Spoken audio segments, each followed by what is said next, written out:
नमस्कार दोस्तों, YouTube channel exam learner में आपका स्वागत है। दोस्तों आज की इस वीडियो में हम लोग एडेड जूनियर हाई स्कूल प्रधानाध्यापक एवं सहायक अध्यापक भर्ती परीक्षा के लिए सामान्य अध्ययन पेपर का संभावित प्रश्न सीरीज का सेकेंड पार्ट जो है देखेंगे। इसके पहले पार्ट 1 अपलोड हो चुका है। जो लोग नहीं देखे हैं चैनल के प्लेलिस्ट में जाके आप वहाँ से देख सकते हैं। और एग्जाम डेट आपको पता ही होगा 17 अक्टूबर 2021 को जूनियर शिक्षक भर्ती परीक्षा आयोजित होना है। तो दोस्तों वीडियो को लाइक शेयर कर दीजिएगा। चैनल पर पहली बार आए हैं तो चैनल को सब्सक्राइब कर लीजिएगा, साथ में बेल आइकन को प्रेस कर लीजिएगा जिससे आने वाले अगले वीडियो का नोटिफिकेशन आपको पहले मिलता रहे। और पीडीएफ इसका हमारे टेलीग्राम चैनल पर मिल जाएगा। नीचे डिस्क्रिप्शन में टेलीग्राम का लिंक दे दिया गया है, वहाँ से ज्वाइन करके आप पीडीएफ भी डाउनलोड कर सकते हैं। तो आइए शुरू करते हैं। दोस्तों जो है यदि आप यूपीपीएससी और यूपीएससी एग्ज़ाम की प्रिपरेशन करना चाहते हैं तो अनअकैडमी पे अभी मेगा सब्सक्रिप्शन ऑफ़र चल रहा है। यदि आप 1 साल यानी 12 मंथ का सब्सक्रिप्शन लेते हैं तो आपको 3 महीने का फ्री सब्सक्रिप्शन मिलेगा। और यदि आप 2 साल यानी कि 24 मंथ का सब्सक्रिप्शन लेते हैं तो आपको 4 महीने का एक्स्ट्रा फ्री सब्सक्रिप्शन मिलेगा। यानी कि आपको 1 साल के सब्सक्रिप्शन के साथ जो है 3 महीने का फ्री सब्सक्रिप्शन दिया जा रहा है और 2 साल के सब्सक्रिप्शन के साथ आपको 4 मंथ का एक्स्ट्रा सब्सक्रिप्शन दिया जा रहा है, जो कि ये आपका ऑफ़र सीमित समय के लिए है। तो यदि आप यूपीपीएससी हो गया या यूपीएससी एग्ज़ाम की प्रिपरेशन करना चाहते हैं या अभी सोच रहे हैं तो जल्दी कीजिए, ये ऑफ़र आपका सीमित समय के लिए है। तो यदि आप जो है इसका पूरा डिटेल देखना चाहते हैं तो डिस्क्रिप्शन में आपको लिंक दे दिया गया, वहाँ पे जाके चेक कर सकते हैं। और यदि आप जो है हमारा रेफरल कोड यूज करेंगे एग्जाम लर्नर EXAMLEARNER तो एक्स्ट्रा आपको 10% का एडिशनल डिस्काउंट भी मिल जाएगा। तो जो है सब्सक्रिप्शन लेते समय हमारा रेफरल कोड यूज जरूर कीजिएगा एग्जाम लर्नर, जिससे आपको 10% का एडिशनल डिस्काउंट मिल जाएगा। तो आज का पहला क्वेश्चन है कि संविधान के अनुच्छेद 51A के अनुसार निम्न में से को भारतीय नागरिक के मूल कर्तव्य हैं। तो पहला दिया गया है समाजवाद, पंथ निरपेक्षता और लोकतंत्र में विश्वास करना। तो ये आपका मूल कर्तव्य में नहीं आएगा, पहला ये आपका गलत हो जाएगा। दूसरा है संविधान का पालन करना और राष्ट्र ध्वज तथा राष्ट्रगान का आदर करना, ये आपका मूल कर्तव्य में आता है। तो दूसरा आपका सही है। भारत की संप्रभुता, एकता और अखंडता की रक्षा करना, ये भी मूल कर्तव्य में आता है। उसके बाद है देश के सामाजिक संस्कृति की गौरवशाली परंपरा का परीक्षण करना, ये भी मूल कर्तव्य के अंतर्गत आ जाएगा। समाज के गरीब व कमज़ोर वर्गों की सहायता करना, ये मूल कर्तव्य में नहीं आएगा आपका। तो पूछा गया है दिए गए कूट के अनुसार सही उत्तर का चुनाव करें। तो आप देख सकते हैं दूसरा, तीसरा और चौथा सही है और पहला और पांचवा गलत है। तो सही पूछा है इसलिए बी ऑप्शन सही हो जाएगा। 2, 3, 4 सही है। स्वर्ण सिंह समिति की अनुशंसा पर ही भारतीय संविधान में 42वें संविधान संशोधन अधिनियम 1976 के द्वारा जो है मूल कर्तव्य जोड़े गए थे, जिसमें आपको पता होगा समाजवाद, पंथ निरपेक्षता और लोकतंत्र में विश्वास करना और समाज के गरीब और कमज़ोर वर्गों की सहायता करना, ये मूल कर्तव्य का हिस्सा नहीं है। तो बी विकल्प सही हो जाएगा। अगला क्वेश्चन है किस वर्ष में बेलग्रेड में गुटनिरपेक्ष आंदोलन का प्रथम शिखर सम्मेलन हुआ था। तो ये हुआ था 1961 में, ये ऑप्शन सही हो जाएगा। 1961 में यूगोस्लाविया के बेलग्रेड में हुए शिखर सम्मेलन में गुटनिरपेक्ष आंदोलन की नींव रखी गई थी और इसकी स्थापना में भारतीय प्रधानमंत्री जवाहरलाल नेहरू, इंडोनेशिया के राष्ट्रपति सुकर्नो और यूगोस्लाविया के राष्ट्रपति टीटो एवं मिस्र के राष्ट्रपति नासिर का प्रमुख योगदान था। अगला क्वेश्चन देखते हैं प्रशासनिक सुधार आयोग 1966 में ने भारत में लोकपाल की निम्नलिखित में से किन देशों के ओम्बुड्समैन की तरह स्थापना की अनुशंसा की। पहला है फिनलैंड, दूसरा डेनमार्क, तीसरा नॉर्वे, चौथा स्विट्जरलैंड। तो नीचे दिए गए कूट का प्रयोग करके सही उत्तर का चयन करना है। तो यहाँ जो सही हो जाएगा आपका फिनलैंड, डेनमार्क और नॉर्वे, स्विट्जरलैंड नहीं होगा इसमें। तो सी विकल्प से हो जाएगा 1, 2 और 3। प्रशासनिक सुधार आयोग जिसका गठन 1966 में हुआ था, इसके द्वारा भारत में फिनलैंड, डेनमार्क एवं नॉर्वे के ओम्बुड्समैन की भांति ही लोकपाल नियुक्त करने की अनुशंसा की गई थी। अगला प्रश्न है संघ लोक सेवा आयोग यानी कि यूपीएससी का सदस्य कदाचार के आधार पर हटाया जा सकता है। तो ये हटाया जा सकता है राष्ट्रपति द्वारा उच्चतम न्यायालय द्वारा की गई जांच के आधार पर, बी ऑप्शन से हो जाएगा। और संघ लोक सेवा आयोग का गठन आर्टिकल 315 में है और आर्टिकल 317 के अंतर्गत राष्ट्रपति लोक सेवा आयोग के अध्यक्ष एवं सदस्यों को कदाचार के कारण पदच्युत कर सकता है, यानी कि पद से हटा सकता है। यद्यपि ऐसे मामलों को राष्ट्रपति द्वारा जांच के लिए उच्चतम न्यायालय में भेजना होता है। उच्चतम न्यायालय द्वारा इस मामले में दी गई सलाह ही राष्ट्रपति हेतु बाध्यकारी होता है। तो बी ऑप्शन सही हो जाएगा यहाँ पे। अगला क्वेश्चन है, संविधान की कौन सी धारा में अनुसूचित जाति और अनुसूचित जनजाति के लिए सीटों के आरक्षण का प्रावधान करता है? तो यह आपका 243 डी विकल्प यहाँ पे सही हो जाएगा। संविधान के अनुच्छेद 243 डी के अनुसार अनुसूचित जाति यानी कि एससी और एसटी यानी कि अनुसूचित जनजाति के लिए प्रत्येक पंचायत में स्थान आरक्षित रहेंगे और इन आरक्षित स्थानों की कुल संख्या का कम से कम 1/3 स्थान वह महिलाओं के लिए आरक्षित होगा। अगला प्रश्न है, अब निम्न में से कौन सा देश ओपेक का सदस्य नहीं है? तो ओपेक संगठन की स्थापना आपको पता होगा 14 सितंबर 1960 में बगदाद में हुई थी और वर्तमान में इसमें जो है 13 सदस्य देश हैं। तो यहाँ पे पूछा गया है कौन सा सदस्य नहीं है, तो आपका सही आंसर हो जाएगा यहाँ पे इजिप्ट, ये विकल्प। 13 सदस्यों में इसमें वेनेजुएला जो कि संस्थापक सदस्य है, कुवैत है, लीबिया है, इसमें नाइजीरिया है, सऊदी अरब है, यूनाइटेड अरब अमीरात है, अल्जीरिया है, अंगोला है, कांगो है, इक्वेटोरियल गिनी है, गैबन, ईरान और इराक। कुल 13 देश हैं, इसमें इजिप्ट नहीं है। अगला क्वेश्चन है, कारगिल युद्ध हुआ था कब? तो ये तो आप सबको पता होगा, यहाँ पे ए ऑप्शन से हो जाएगा। मई और जुलाई 1999 में भारत एवं पाकिस्तान के मध्य कारगिल युद्ध 3 मई 1999 से 26 जुलाई 1999 तक यह लड़ा गया था और इस युद्ध में भारत द्वारा पाकिस्तानी घुसपैठ का मुंहतोड़ जवाब देते हुए ऑपरेशन विजय का सफलतापूर्वक कार्यान्वयन किया गया था। आप भी हाल ही में शेरशाह मूवी भी आई थी, जो लोग देखे होंगे उनको पता होगा, जिसमें कैप्टन विक्रम बत्रा की जो है स्टोरी दिखाई गई है। तो कारगिल युद्ध की ही जो है दिखाया गया आपको। तो जो लोग देखे होंगे ठीक है, जो लोग नहीं देखे हैं वो एग्जाम के बाद देख लीजिएगा उसे आप लोग। अगला क्वेश्चन देखते हैं, सोवियत संघ का विघटन किस वर्ष हुआ था? तो यहाँ पे जो सही हो जाएगा आपका बी विकल्प 1991 में। सोवियत यूनियन का विघटन एक लंबी सामाजिक, आर्थिक एवं राजनीतिक प्रक्रिया का परिणाम था। 25 दिसंबर 1991 को क्रेमलिन में अंतिम बार सोवियत संघ का झंडा फहराया गया, जिसका स्थान रूस द्वारा लिया गया था। अगला प्रश्न है आपका, निम्न में से किस देश के संविधान में संशोधन जनमत संग्रह द्वारा किया जाता है?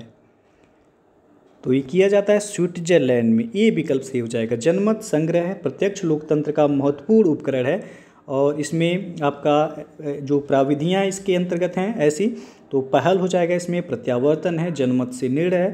स्विट्जरलैंड में संविधान संशोधन हेतु जनमत संग्रह अनिवार्य है। और अगला जो प्रश्न है, निम्न में से कौन सी एक अध्यक्षात्मक शासन की विशेषता है? तो इसमें डी ऑप्शन से हो जाएगा अस्थायित्व। अध्यक्षात्मक शासन व्यवस्था में अध्यक्ष दलगत राजनीति से परे होता है, अर्थात उसके ऊपर पद पर बने रहने हेतु बहुमत प्राप्त करने जैसे दबाव की अनुपस्थिति रहती है, जिसके कारण यह व्यवस्था अधिक अस्थायित्व प्रदान करती है। और अगला प्रश्न है, 1976 में आपातकाल के दौरान संविधान की प्रस्तावना में संविधान संशोधन के द्वारा निम्न में से कौन सा शब्द जोड़ा गया था? तो इसमें जोड़ा गया समाजवाद और पंथ निरपेक्ष। ये 42वें संविधान संशोधन द्वारा प्रस्तावना में 3 शब्द समाजवादी, पंथ धर्मनिरपेक्ष एवं अखंडता शब्द जोड़े गए थे। तो ऑप्शन में 2 ही दिया गया, समाजवाद और पंथ निरपेक्ष, और अखंडता भी था, तो ये ऑप्शन जो है सही हो जाएगा यहाँ। अगला क्वेश्चन है, भारतीय संविधान की कौन सी धारा भारतीय नागरिकता को स्पष्ट करती है? तो यह है धारा 5 से 11, सी ऑप्शन सही हो जाएगा यहाँ पे। संविधान के भाग 2, यदि भाग पूछा जाए कौन सा है तो भाग 2 में, और अनुच्छेद पूछा जाए तो 5 से 11 तक भारतीय नागरिकता से संबंधित है यह अनुच्छेद 5 से 11। अगला क्वेश्चन है, किस धारा से भारत का राष्ट्रपति मंत्रिपरिषद की सलाह से बंधा है? तो ये आपका 74(1) ये विकल्प सही हो जाएगा यहाँ पे। संविधान के अनुच्छेद 74(1) के अनुसार राष्ट्रपति को सलाह देने के लिए एक मंत्री परिषद होगी जिसका प्रमुख प्रधानमंत्री होगा और राष्ट्रपति मंत्री परिषद के परामर्श के अनुसार ही कार्य करेगा। और यदि राष्ट्रपति चाहे तो वह एक बार मंत्रिपरिषद से पुनर्विचार कर सकता है, लेकिन मंत्रिपरिषद द्वारा दिए गए पुनः सलाह पर उसकी सलाह के अनुसार ही कार्य होगा। अगला क्वेश्चन है, महान्यायवादी का पारिश्रमिक निर्धारित होता है किसके द्वारा? तो ये निर्धारित किया जाता है राष्ट्रपति के द्वारा। सी ऑप्शन सही हो जाएगा। संविधान के आर्टिकल 76 में जो है भारत के महान्यायवादी के पद की व्यवस्था की गई है और वह देश का सर्वोच्च विधि अधिकारी होता है। और संविधान में महान्यायवादी का पारिश्रमिक तय नहीं किया गया है और उसे राष्ट्रपति द्वारा निर्धारित पारिश्रमिक मिलता है। अगला प्रश्न है, हिंदू पॉलिटी के लेखक कौन हैं? तो इसके लेखक हैं KP जायसवाल। बी विकल्प से हो जाएगा। हिंदू पॉलिटी के लेखक इतिहासकार KP जायसवाल हैं और इसका प्रकाशन वर्ष 1918 में हुआ था। इसे प्राचीन भारतीय इतिहास के अध्ययन हेतु शास्त्रीय ग्रंथ माना जाता है। अगला क्वेश्चन देखते हैं कि संविधान के किस अनुच्छेद के अंतर्गत नई अखिल भारतीय प्रशासनिक सेवाओं की रचना प्रस्तावित कर सकती है? तो यह अनुच्छेद 312। संविधान का अनुच्छेद 312 राज्यसभा को शक्ति प्रदान करता है कि वह संसद को केंद्र एवं राज्य दोनों के लिए नई अखिल भारतीय सेवाओं के सृजन हेतु अधिकृत कर सकती है। अगला प्रश्न देखते हैं, मंडल आयोग का संबंध किससे था? तो यह पिछड़ी जाति से। सी विकल्प से हो जाएगा। 1 जनवरी 1979 को मोरारजी देसाई की सरकार द्वारा बिंदेश्वरी प्रसाद मंडल की अध्यक्षता में द्वितीय पिछड़ा वर्ग आयोग का गठन किया गया। इसी आयोग की अनुशंसा पर वर्ष 1990 में प्रधानमंत्री BP सिंह के द्वारा पिछड़े वर्ग हेतु 27% आरक्षण की घोषणा की गई है। अगला क्वेश्चन देखते हैं कि सर्वोच्च न्यायालय ने किस वाद में यह निर्णय किया कि संसद भारतीय संविधान के मौलिक स्वरूप को संशोधित नहीं कर सकती है? तो यह आपका केशवानंद बनाम केरल राज्य 1973। संविधान के भाग 20 के अनुच्छेद 368 में संसद को संविधान के किसी भी उपबंध का परिवर्तन या फिर जो है निरसन करने की शक्ति प्रदान की गई। हालांकि संसद उन व्यवस्थाओं को संशोधित नहीं कर सकती जो संविधान के मूल ढांचे से संबंधित हो। यह व्यवस्था उच्चतम न्यायालय द्वारा केशवानंद भारती मामले 1973 में दी गई थी। और संविधान संशोधन आपका पता होगा कि ये आपका अनुच्छेद 368 से संबंधित है। कई बार क्वेश्चन पूछा गया संविधान संशोधन किस आर्टिकल में है? तो अनुच्छेद 368 में है। अगला प्रश्न है, निम्न में से कौन सा सूची समूह पंचायत और नगर पालिकाओं से संबंधित है? तो यह 11 और 12। सी ऑप्शन सही हो जाएगा। संविधान में 73वें संविधान संशोधन अधिनियम के द्वारा 11वीं अनुसूची जोड़ी गई जो पंचायती राज से संबंधित है और इस सूची में पंचायतों को 29 कार्यकारी विषय दिए गए हैं और 74वें संविधान संशोधन अधिनियम द्वारा 12वीं अनुसूची भी जोड़ी गई जिसमें 18 कार्यकारी विषय वस्तु दिया गया है। अगला प्रश्न है, 73वां संविधान संशोधन अधिनियम किस धारा से प्रकट होता है? तो ये हो जाएगा आपका बी ऑप्शन सही होगा। 40 अनुच्छेद 40 73वें संविधान संशोधन अधिनियम द्वारा पंचायती राज से संबंधित है और प्रावधानों के संवैधानिक दर्जा प्रदान करता है और नीति निर्देशक तत्वों के तहत अनुच्छेद 40 ग्राम पंचायतों के गठन एवं उन्हें आवश्यक शक्तियां प्रदान कर स्वयं सरकार की इकाई के रूप में ये कार्य करने की शक्ति प्रदान करता है। और तो आपका 73वां संशोधन अधिनियम किसके अनुरूप है? तो अनुच्छेद 40 के अनुरूप सही हो जाएगा बी ऑप्शन। अगला क्वेश्चन देखते हैं, सर्वोच्च न्यायालय में पहली महिला जज कौन थी? तो यह थी फातिमा बीबी। ये विकल्प सही हो जाएगा। सर्वोच्च न्यायालय की पहली महिला जज फातिमा बीबी और ये 1989 में बनी थी। अगला क्वेश्चन है, किस केंद्र शासित राज्य का अपना हाई कोर्ट है? तो यह है दिल्ली। सी ऑप्शन सही हो जाएगा। और केंद्र शासित प्रदेशों की संख्या 8 हो गई है। जम्मू कश्मीर और लद्दाख को 2 नए केंद्र शासित प्रदेश बनाए गए हैं। दादर नागर हवेली और दमन दीव का विलय करके एक केंद्र शासित प्रदेश कर दिया गया। तो भारत में राज्यों की संख्या 28 और केंद्र शासित प्रदेश की संख्या 8 हो गई है। वर्तमान में दिल्ली और जम्मू कश्मीर 2 ऐसे केंद्र शासित प्रदेश हैं जिनका स्वयं का उच्च न्यायालय है। पांडिचेरी जो ऑप्शन में दिया गया यहाँ पे, इसका उच्च न्यायालय मद्रास उच्च न्यायालय है, चंडीगढ़ का पंजाब हरियाणा और चंडीगढ़ तीनों है, और लक्षद्वीप का केरल उच्च न्यायालय है। अगला क्वेश्चन है, संघ लोक सेवा आयोग की उत्पत्ति संबंधित है। तो यहाँ पे जो सही हो जाएगा बी विकल्प सही होगा, 1919 का अधिनियम। 1919 के भारत शासन अधिनियम के अंतर्गत एक लोक सेवा आयोग के गठन का प्रावधान किया गया और वर्ष 1926 में सिविल सेवकों की भर्ती के लिए केंद्रीय लोक सेवा आयोग का गठन हुआ था। तो बी ऑप्शन सही हो जाएगा यहाँ पे। अगला प्रश्न देखते हैं कि भारत के संविधान में प्रथम संशोधन कब किया गया था। तो किया गया था 1951 में, ए विकल्प सही हो जाएगा। भारत के संविधान में पहला संशोधन वर्ष 1951 में किया गया। इस संशोधन के द्वारा संविधान में नवीन प्रविष्टि के रूप में अनुसूची 9 को जोड़ा गया और इस संशोधन का लक्ष्य था जमींदारी प्रथा का उन्मूलन एवं भूमि सुधार संबंधी अड़चनों को दूर करना। अगला प्रश्न है, निम्न में से किस देश ने सबसे पहले यूएन के सदस्यता यानी कि यूनाइटेड नेशन के सदस्यता से अपने को अलग किया लेकिन फिर उसमें शामिल हो गया।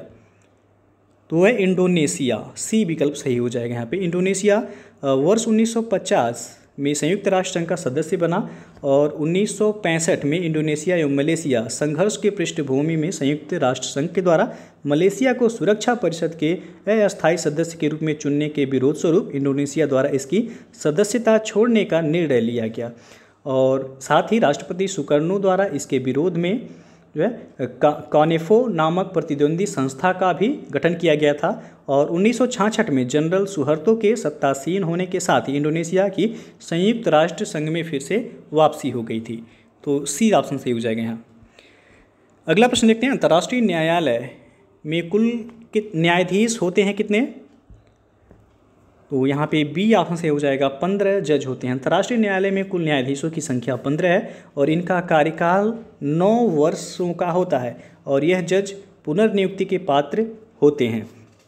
तो यहाँ पे जो है आपका बी विकल्प से हो जाएगा। और अंतर्राष्ट्रीय न्यायालय के प्रथम भारतीय जज कौन थे, तो वह सर बेनेगल नरसिम्हा राव थे जो कि 1952 से लेकर 1953 तक ये जज रहे। उनके अतिरिक्त अन्य भारतीय जज में नागेंद्र सिंह ये 1973 से 1988 तक रहे। उसके बाद फिर रघुनंदन स्वरूप पाठक बने 1989 से 91 तक और अब जो है दलवीर भंडारी हैं, ये 2012 से अब तक जो है अंतर्राष्ट्रीय न्यायालय के जज हैं। तो इसका मुख्यालय है अंतर्राष्ट्रीय न्यायालय का नीदरलैंड के द हेग में। अगला क्वेश्चन है, भारत तथा सोवियत संघ के बीच सहयोग शांति एवं मैत्री के समझौते पर कब हस्ताक्षर हुए। तो ये हुआ 1971 में, ए विकल्प से हो जाएगा। भारत तथा सोवियत संघ के बीच सहयोग शांति एवं मैत्री के समझौते पर वर्ष 1971 में हस्ताक्षर हुए थे और यह शीत युद्ध के समय भारत की गुटनिरपेक्षता की नीति से प्रभावी विचलन था। अगला प्रश्न है, हजारों तिब्बतियों के साथ दलाई लामा ने कब भारत में शरण की मांग की थी।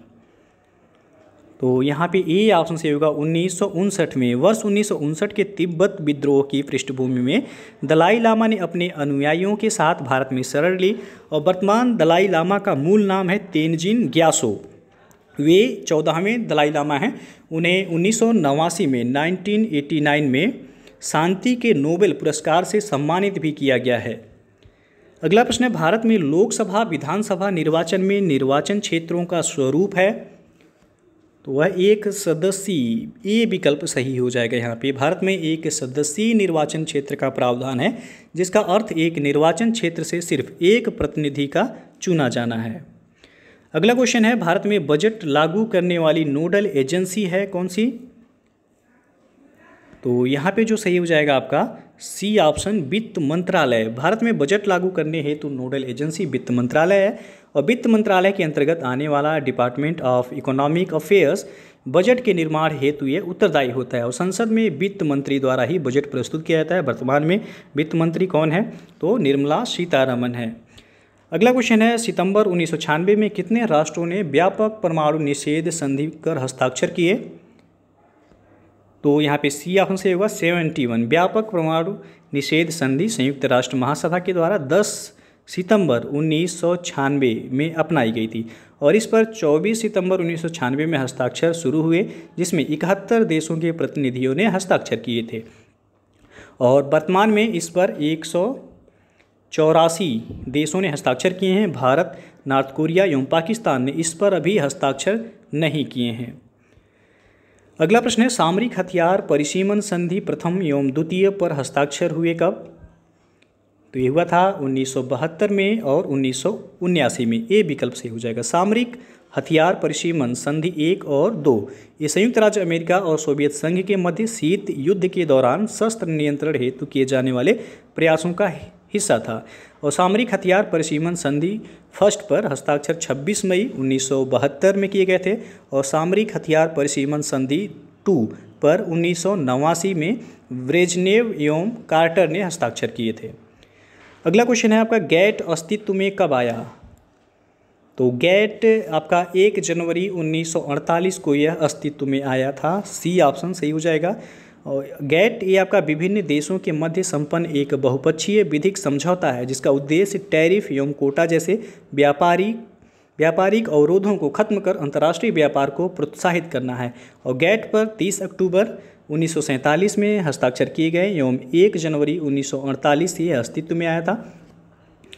अगला प्रश्न है आपका, गैट के स्थान पर विश्व व्यापार संगठन कब अस्तित्व में आया?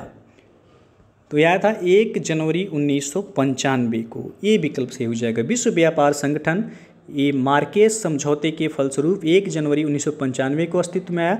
इसने पूर्ववर्ती गैट की जगह ली, यानी कि गैट का जो है नाम बदल कर क्या कर दिया गया, तो विश्व व्यापार संगठन यानी कि WTO वर्ल्ड ट्रेड ऑर्गेनाइजेशन, इसकी स्थापना 1 जनवरी 1995 को हुई थी और यह विश्व का सबसे बड़ा आर्थिक संगठन है। अगला प्रश्न है, आरंभ में नाभिकीय प्रदायक समूह में कितने राष्ट्रों का प्रतिनिधित्व रहा है? तो इसमें 7 राष्ट्रों का प्रतिनिधित्व रहा है। सी विकल्प सही हो जाएगा। अगला क्वेश्चन है, ग्वादर बंदरगाह किस समुद्र के किनारे स्थित है? यह तो यह अरब सागर के किनारे स्थित। सी विकल्प से हो जाएगा। ग्वादर बंदरगाह पाकिस्तान के बलूचिस्तान प्रांत में स्थित है और यह बंदरगाह चीन एवं पाकिस्तान की महत्वाकांक्षी CPEC परियोजना का अहम हिस्सा है। ग्वादर बंदरगाह अरब सागर के किनारे स्थित है, तो सी ऑप्शन सही हो जाएगा यहाँ पे। अगला क्वेश्चन देखते हैं, किस वर्ष वांडुंग सम्मेलन संपन्न हुआ था? तो ये संपन्न हुआ था 1955 में। ये विकल्प सही हो जाएगा। एशियन अफ्रीकन सम्मेलन के नाम से भी जाना जाने वाला वांडुंग सम्मेलन ये तृतीय विश्व के देशों की सभा थी। इसका आयोजन 18 से लेकर के 24 अप्रैल 1955 को इंडोनेशिया के बांडुंग में हुआ था। इसमें 29 देशों ने हिस्सा लिया था। तो यदि पूछे बांडुंग किस देश में है, तो इंडोनेशिया में है। अगला क्वेश्चन है, किस वर्ष में भारत ने इजराइल के साथ कूटनीतिक संबंध स्थापित किए थे? तो ऑप्शन देख सकते हैं आप यहाँ पे। तो इसका सही आंसर हो जाएगा 1992। सी विकल्प सही हो जाएगा। भारत द्वारा जनवरी 1992 में इजराइल के तेल अवीव में अपना दूतावास खोलकर औपचारिक कूटनीतिक संबंधों का प्रारंभ किया गया था। और वर्ष 2003 में एरिल शेरोन भारत की यात्रा करने वाले प्रथम इजरायली प्रधानमंत्री बने थे और प्रणब मुखर्जी इजराइल यात्रा करने वाले प्रथम भारतीय राष्ट्रपति एवं नरेंद्र मोदी प्रथम प्रधानमंत्री बने हैं। अगला क्वेश्चन है, उत्तर अटलांटिक संधि यानी कि NATO North Atlantic Treaty Organisation में कितने सदस्य राष्ट्र हैं? तो यहाँ पे जो सही हो जाएगा आपका डी ऑप्शन सही होगा 30। नॉर्थ यानी कि NATO North Atlantic Treaty Organisation में सदस्यों की संख्या वर्तमान में कितना है? तो 30 है और नाटो की स्थापना 4 अप्रैल 1949 में हुई थी। इसका मुख्यालय बेल्जियम के ब्रुसेल्स में है। अगला प्रश्न है, ऑपरेशन शक्ति पोखरण प्रथम और पोखरण द्वितीय संपन्न हुआ कब? तो ये संपन्न हुआ एक 1974 में पहला और दूसरा 1998 में। ये विकल्प से होगा। पोखरण प्रथम ये प्रधानमंत्री इंदिरा गांधी के समय में वर्ष 1974 में संपन्न हुआ था और इसका कोड नेम था स्माइलिंग बुद्धा। और ऑपरेशन शक्ति के कोड नाम से पोखरण द्वितीय का परीक्षण तत्कालीन प्रधानमंत्री अटल बिहारी वाजपेयी के नेतृत्व में वर्ष 1998 में सफलतापूर्वक संपन्न किया गया था। तो ये ऑप्शन सही हो जाएगा यहाँ पे। अगला प्रश्न है, मानवाधिकार आयोग का मुख्यालय कहाँ पे है? तो यह जिनेवा में है। सी ऑप्शन सही हो जाएगा। मानवाधिकार आयोग का मुख्यालय स्विट्जरलैंड के जिनेवा में है और वर्ष 2006 में इसको संयुक्त राष्ट्र मानवाधिकार परिषद द्वारा प्रतिस्थापित कर दिया गया। मानवाधिकार दिवस कब मनाया जाता है? तो 10 दिसंबर को मनाया जाता है। अगला क्वेश्चन है, सदा ए सरहद दिल्ली लाहौर बस का शुभारंभ किया था? तो एक ये थे अटल बिहारी वाजपेयी। सी ऑप्शन यहाँ पे सही हो जाएगा। सदा ए सरहद दिल्ली लाहौर बस का शुभारंभ 19 फरवरी 1999 में प्रधानमंत्री अटल बिहारी वाजपेयी के द्वारा किया गया था। और अटल बिहारी वाजपेयी बस के प्रथम यात्री जत्थे का भाग भी थे। और आपको पता होगा कि यह बस सेवा जो है कारगिल युद्ध के दौरान भी नहीं रुकी थी। यद्यपि संसद हमले से बढ़े तनाव के कारण इसे बाद में रोकना पड़ा था। तो सी ऑप्शन सही हो जाएगा। अगला क्वेश्चन है, OAS किस वर्ष में स्थापित हुआ था? OAS यानी कि ऑर्गेनाइजेशन ऑफ अमेरिकन स्टेट्स। तो इसका सही आंसर हो जाएगा ए ऑप्शन 1948 में। ऑर्गेनाइजेशन ऑफ अमेरिकन स्टेट्स यानी कि OAS की स्थापना 30 अप्रैल 1948 को कोलंबिया के बोगोटा में हुआ था। और प्रथमतः इस पर 21 अमेरिकी राष्ट्रों के प्रतिनिधियों द्वारा हस्ताक्षर किए गए थे। वर्तमान में इसके 35 सदस्य राष्ट्र हैं। इसका मुख्यालय अमेरिका के वाशिंगटन DC में है। अगला क्वेश्चन है, लूट प्रणाली किस देश में अधिक प्रचलित है? तो ये प्रचलित है अमेरिका में। डी विकल्प सही हो जाएगा यहाँ पे। और ऐसी व्यवस्था, राजनीति में लूट प्रणाली ऐसी व्यवस्था है जिसमें कोई राजनीतिक दल चुनाव जीतने के बाद सरकारी सिविल सेवाओं एवं अपने समर्थकों, मित्रों एवं रिश्तेदारों में विजय श्री प्राप्त करने के एवज में प्रोत्साहन स्वरूप बांट देता है। और यह व्यवस्था संयुक्त राज्य अमेरिका में विशेष रूप से प्रचलित है। अगला क्वेश्चन देखते हैं कि ब्रिटिश संसद द्वारा अधिकृत व भारत में शासन के लिए ब्रिटिश संसद में निम्न में से कौन उत्तरदायी था? तो वह है भारत सचिव। ए विकल्प से हो जाएगा। 1858 के भारत सरकार अधिनियम में एक नए पद भारत सचिव का सृजन हुआ, जिसमें भारतीय प्रशासन पर संपूर्ण नियंत्रण की शक्ति निहित थी। वह ब्रिटिश कैबिनेट का सदस्य था और अंततः ब्रिटिश संसद के प्रति वह उत्तरदायी होता था। तो ये ऑप्शन सही हो जाएगा यहाँ पे। अगला क्वेश्चन देखते हैं, सूरत में अंग्रेजों को व्यापारिक केंद्र स्थापित करने की अनुमति किस मुगल बादशाह ने दी थी? तो वह थे जहांगीर। सी विकल्प से हो जाएगा। मुगल बादशाह जहांगीर द्वारा 1613 ईस्वी में कैप्टन विलियम हॉकिंस को एक फरमान दिया गया, जिसमें अंग्रेजों को सूरत में व्यापारिक केंद्र स्थापित करने की अनुमति प्राप्त हुई थी। अगला प्रश्न देखते हैं कि मध्यकालीन युग को आधुनिक रूप देने का काम किया है किसने? तो यहाँ पे जो है आपका डी ऑप्शन सही हो जाएगा। यहाँ पे सभी विकल्प सही होगा, क्योंकि पुनर्जागरण काल, सुधार आंदोलन या धर्म सुधार और प्रोटेस्टेंट काल्विनवाद, ये सभी जो है एवं राष्ट्रीय राज्यों के उदय ने मध्ययुगीन सामंती जड़ता को तोड़ा एवं एक आधुनिक समाज की रचना का मार्ग प्रशस्त किया। तो ऑप्शन जो सही हो जाएगा यहाँ पे डी ऑप्शन, सभी विकल्प यहाँ सही हो जाएंगे। अगला प्रश्न है, वैज्ञानिक मानववाद की अवधारणा का संबंध है किससे? तो यहाँ पे सी विकल्प से होगा, एम.एन. राय से। वैज्ञानिक मानववाद के प्रणेता एम.एन. राय थे। उन्होंने मैक्सिकन कम्युनिस्ट पार्टी व भारतीय कम्युनिस्ट पार्टी यानी कि CPI ताशकंद की स्थापना की और उनके द्वारा इंडिपेंडेंट इंडिया नामक साप्ताहिक पत्र का प्रकाशन भी किया गया था। तो पूछा जा सकता है क्वेश्चन कि इंडिपेंडेंट इंडिया नामक साप्ताहिक पत्र का संपादन या प्रकाशन किसके द्वारा किया गया था? तो एम.एन. राय के द्वारा। और अगला क्वेश्चन देखते हैं कि संयुक्त लोक सेवा आयोग की नियुक्ति की जा सकती है? तो ये भारत के संसद के द्वारा अधिनियम से। बी ऑप्शन यहाँ पे सही हो जाएगा। 2 या 2 से अधिक राज्यों के लिए संविधान में संयुक्त राज्य लोक सेवा आयोग की व्यवस्था की गई है। इसका गठन राज्य विधानमंडल के आग्रह से संसद के द्वारा किया जाता है। अतः यह एक सांविधिक निकाय है, न कि संवैधानिक निकाय। इसके सदस्यों एवं अध्यक्ष की नियुक्ति राष्ट्रपति के द्वारा की जाती है। तो यहाँ पे जो है आपका बी ऑप्शन सही हो जाएगा। तो दोस्तों ये था आपका सामान्य अध्ययन का तीसरा पार्ट, जो कि आपके GIC एग्ज़ाम के लिए संभावित प्रश्न है। तो यदि वीडियो अच्छा लगा हो तो लाइक शेयर कर दीजिएगा। चैनल को सब्सक्राइब नहीं किए हैं तो चैनल को सब्सक्राइब कर लीजिएगा। साथ में बेल आइकन को प्रेस जरूर कर लीजिएगा, जिससे आने वाले अगले वीडियो का नोटिफिकेशन आपको पहले मिलता रहे। PDF आपको हमारे टेलीग्राम चैनल पर मिल जाएगा। नीचे डिस्क्रिप्शन में टेलीग्राम का लिंक दे दिया गया, या फिर टेलीग्राम पर जाके आप एग्जाम लर्नर लिख करके सर्च कर सकते हैं और ज्वाइन करके PDF डाउनलोड कर सकते हैं। तो वीडियो को पूरा देखने के लिए बहुत बहुत धन्यवाद।